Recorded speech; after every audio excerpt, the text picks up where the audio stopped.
Assalamualaikum warahmatullahi wabarakatuh. Hello everyone, and welcome to this presentation on Financial Accounting Standard or SAK and Public Accountant Professional Standard or SPAP. In this video, I will guide you talk to the key aspect of these standards, explaining their importance, types, and how they impact financial reporting and auditing.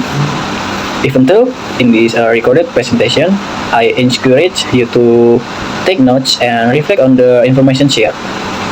If you have any question, feel free to discuss them in the commenter or with your peers.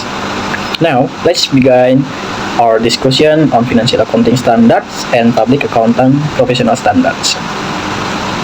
Baik, pertama-tama di sini saya akan menjelaskan dari definisi standar akuntansi keuangan atau SAK dan standar profesional akuntan publik atau SPAP. Untuk yang pertama itu ada SAK atau standar akuntansi keuangan. Standar akuntansi keuangan adalah pedoman bagi akuntan dalam menyajikan laporan keuangan. Auditor menggunakan SAK sebagai pedoman dalam menilai tentang wajar tidaknya laporan keuangan. Dan untuk yang kedua ada SPAP atau standar profesional akuntan publik. SPAP ini adalah pedoman bagi auditor dalam menjalankan audit laporan keuangan. Auditor menggunakan SPAP sebagai pedoman dalam melaksanakan tugas audit laporan keuangan. Untuk yang selanjutnya di sini ada jenis-jenis SAK. Untuk jenis-jenis SAK ini terdiri dari 4. Yang pertama itu SAK umum atau IFRS, yang kedua SAK etap, dan yang ketiga SAK MKM, dan yang keempat SAK syariah. Nah, kita akan membahas untuk SAK yang pertama yaitu SAK umum atau IFRS. SAK umum ini mengacu pada standar internasional atau IFRS agar laporan keuangan dapat dibandingkan secara global. SAK ini digunakan oleh perusahaan yang terdaftar di Bursa Efek Indonesia atau BEI dan perusahaan yang menghimpun dana dari masyarakat. SAK diterbitkan oleh Dewan Standar Ikatan Akuntan Indonesia atau DSAK IAI. PSAK merupakan SAK yang diberi judul, nomor, dan tanggal efektif. Di SAK adalah penjelasan, klasifikasian, dan uraian lebih lanjut atas PSAK. SAK telah konvergen atau diselaraskan dengan International Financial Reporting Standard atau IFRS. Oleh karena itu, SAK disebut juga sebagai SAK IFRS. SAK IFRS digunakan oleh perusahaan yang memiliki akuntabilitas publik signifikan, yaitu entitas yang terdaftar atau sedang mengajukan pendaftaran di pasar modal, entitas yang menguasai aset masyarakat melalui kegiatan pengumpulan dana dari masyarakat. Dan untuk yang selanjutnya, di sini kita akan membahas tentang SAK etap. SAK etap ini atau entitas tanpa akuntabilitas publik, SAK untuk entitas yang tidak memiliki akuntabilitas publik signifikan. Entitas tanpa akuntabilitas signifikan itu adalah yang pertama ada perusahaan yang tidak terdaftar di pasar modal, dan untuk yang kedua ada bukan lembaga bank, dan untuk yang ketiga bukan perusahaan asuransi, yang keempat bukan perusahaan pialang atau pedagang efek, yang kelima bukan perusahaan investasi, dan yang terakhir yaitu yang keenam bukan perusahaan reksadana. Entitas dengan akuntabilitas publik signifikan dapat menggunakan SAK etap jika disetujui oleh regulator industri. Misalnya BPR yang termasuk entitas fidusia tetap diperbolehkan menggunakan SAK etap sesuai pedoman akuntansi BPR dari Bank Indonesia. Dan yang selanjutnya kita akan membahas tentang SAK EMKM.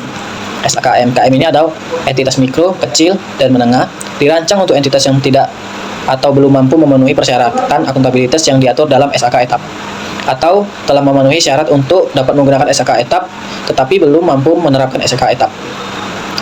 Yang pertama, entitas mikro memiliki ciri-ciri usaha skala sangat kecil, biasanya dikelola individu atau keluarga. Yang kedua, modal terbatas, teknologi sederhana, dan akses pembiayaan sulit. Dan yang ketiga, omset tahunan rendah dan tenaga kerja sangat sedikit. Untuk yang kedua, entitas kecil memiliki ciri-ciri struktur usaha lebih formal dengan aset dan omset yang lebih besar dari mikro, memiliki beberapa karyawan tetap dan potensi ekspansi terbatas, masih menghadapi kendala dalam efisiensi operasional dan persaingan pasar. Dan untuk yang ketiga, entitas menengah memiliki aset, omset, dan tenaga kerja lebih besar dari usaha kecil, potensi ekspansi lebih besar, namun masih kesulitan bersaing dengan perusahaan besar. Tantangan utama dalam akses modal, inovasi, dan digitalisasi. Baik, untuk yang selanjutnya kita akan membahas standar akuntansi syariah atau SAS. Standar akuntansi syariah atau SAS ditujukan untuk entitas yang melakukan transaksi syariah, baik entitas syariah maupun non-syariah. Misalnya, bank syariah, bank perkreditan rakyat syariah, koperasi syariah, dan lembaga lainnya yang menggunakan prinsip syariah.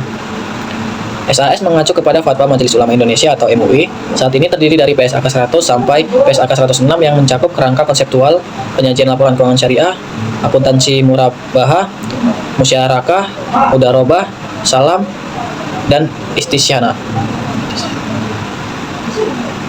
Acuan penyusunan keuangan.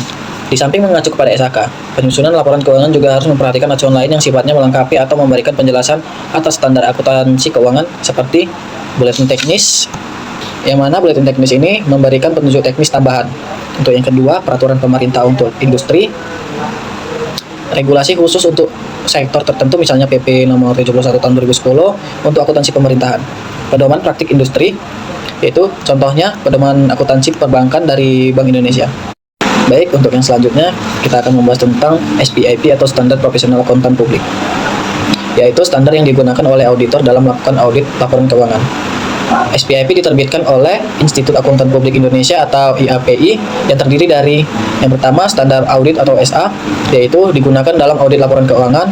Yang kedua standar perikatan review atau SPR, yang mana untuk meninjau laporan keuangan tanpa memberikan opini. Dan yang ketiga standar perikatan asuransi lain atau SPA, ini untuk jasa asuransi selain audit.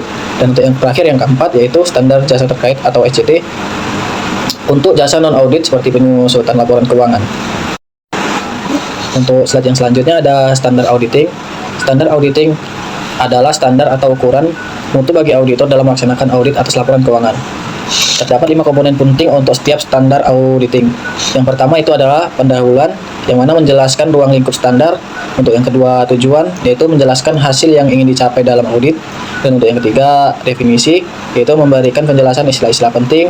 Yang keempat, ketentuan, yaitu prosedur yang harus dilakukan oleh auditor. Dan yang kelima, materi penjelasan, yaitu memberikan contoh penerapan standar. Baik, saya rasa sampai sini aja presentasi kita hari ini. Thank you for watching this presentation. I hope the information shared has been valuable for you. If you have any further question, feel free to leave them in the comments or discuss them with our first. See you.